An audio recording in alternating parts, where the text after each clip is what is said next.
Salut, c'est Paul et aujourd'hui on va parler de l'anime Kyusugiga. Kyusugiga est un anime sorti en 2013 du studio Toei Animation et est disponible chez Crunchyroll. Il a pour genre action, comédie, fantasy, science-fiction, slice of life et pour thème combat, dieu, déesse, famille, magie et monstres. Dans un monde où les frontières entre le monde des yokai et celui des hommes ont disparu, plusieurs groupes s'affrontent pour le pouvoir. Koto et ses deux frères, A et 1, se retrouvent malencontreusement coincés dans ce Kyoto agité, causant des dégâts sur leur passage. Ils sont à la recherche d'un certain lapin blanc qui leur permettra de rentrer chez eux. L'aîné, Koto, doté de pouvoirs surnaturels, est une fille hyperactive et semble être connectée à cet étrange endroit dirigé par un moine, un démon et un prêtre. Alors je voulais vous parler de cet anime pour plusieurs choses. Tout d'abord sa production qui est vraiment exceptionnelle.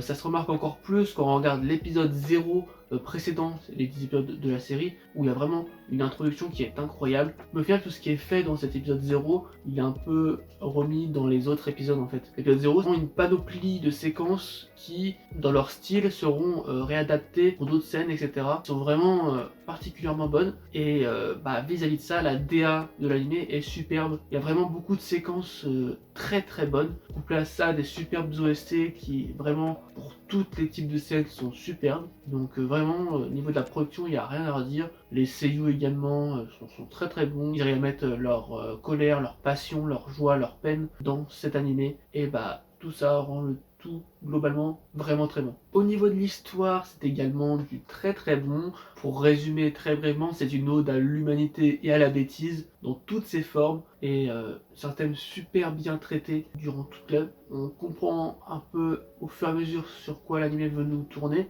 mais c'est ça qui est intéressant aussi, c'est que la narration, en fait, elle est au début très hasardeuse. Surtout si on commence par l'épisode 0 précédent dans ces 10 épisodes. Le premier épisode, il est pas clair du tout, mais c'est fait exprès. On a du mal à rentrer dedans en termes d'histoire, on a mal de comprendre vers quoi l'anime veut se tourner, et comme je dirais comme un Monogatari, c'est un peu à nous de découvrir petit à petit ce qui se passe en fait. Et c'est une narration que j'adore moi personnellement parce que c'est pas mal de jouer avec le spectateur un petit peu au fur et à mesure des révélations, de savoir si on a bien compris ou pas compris. Au final, j'ai aussi à peu près à comprendre, je pense, où on voulait en venir l'animé, mais c'est pas clair, c'est pas limpide au départ. Et ce, même jusqu'à la fin, on va dire, hein. Il y a des moments où on pense qu'il va se passer ça et pas du tout. Donc c'est pas un animé qui vraiment est, on va dire, d'un coup on sait ce qui va se passer exactement, mais c'est plutôt au fur et à mesure des informations, on peut en déduire ce qui va se passer. Et ça c'est vraiment une très bonne façon de narrer ces histoires, c'est quelque chose que j'adore. Rien que pour ça, l'histoire de l'œuvre est vraiment réussie. Au niveau de ce que ça raconte, donc comme je dis, c'est une ode à l'humanité, mais pas que ça. C'est une critique de la société, c'est aussi la naissance, la destruction et la renaissance d'une famille. C'est des problèmes individuels liés à la personnalité de chacun vis-à-vis de lui-même et vis-à-vis des autres. Et tout ça, c'est encore plus développé par la qualité des personnages. Pour résumer très vraiment le début, en gros, un grand prêtre est avec un lapin et ce lapin est amoureux de ce grand prêtre et va demander à se transformer en humaine pour vivre avec lui. Koto va devenir une resplendissante femme et va vivre des jours heureux avec ce grand prêtre qui vit isolé, on va dire, des autres vis-à-vis de ses particularités. Ses particularités, quelles sont-elles? C'est notamment qu'il a le droit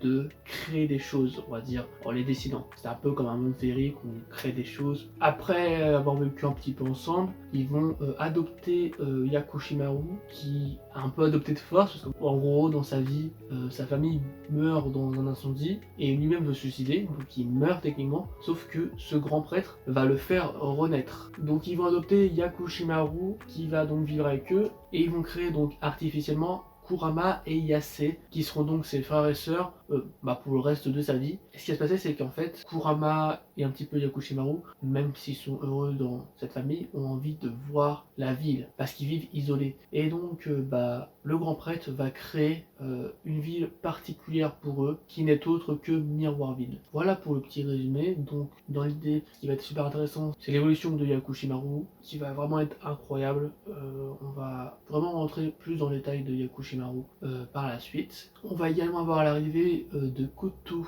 mais cette fois-ci Koto enfant, on va dire, c'est une autre Koto, qui va débarquer dans Miroirville et son objectif, ça va être de retrouver sa famille, ses parents. Et du coup, ils vont pas avoir un lien avec Yakushimaru également, parce que lui aussi, il veut retrouver ses parents, étant donné qu'il est, on va dire, bloqué dans Miroirville. En fait, c'est un peu l'inverse, maintenant il est bloqué dans Miroirville avec son frère et sa sœur, et il va tout simplement attendre ses parents aussi. Pendant que Koto, elle va de monde en monde grâce à ses pouvoirs pour essayer de retrouver ses parents. Yakushima, il est vraiment dans l'attente, et c'est un peu tout le paradoxe de ces deux personnages. Ce qui est intéressant avec tout ça, c'est vraiment le développement de Koto et Yakushimaru qui vont vraiment être énormes.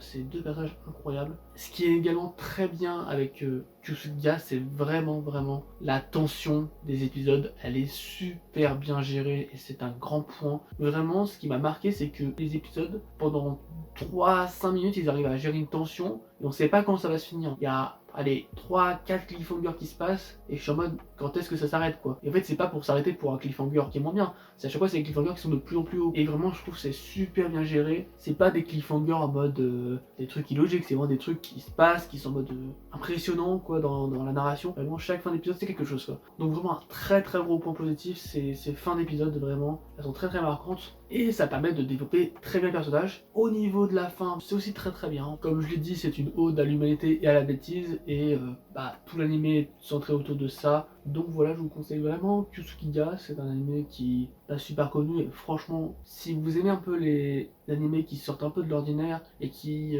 veulent traiter des concepts et des thèmes de façon assez profonde, avec une super bonne production, je peux que vous conseiller Kyusugiya. Voilà, j'espère que cette vidéo vous a plu. Si c'est le cas, n'hésitez pas à liker, commenter, partager. Je vous invite également à me suivre sur les différents réseaux sociaux, le lien est dans la description. Sur ce, je vous souhaite une bonne journée, une bonne soirée. C'était Paul, salut!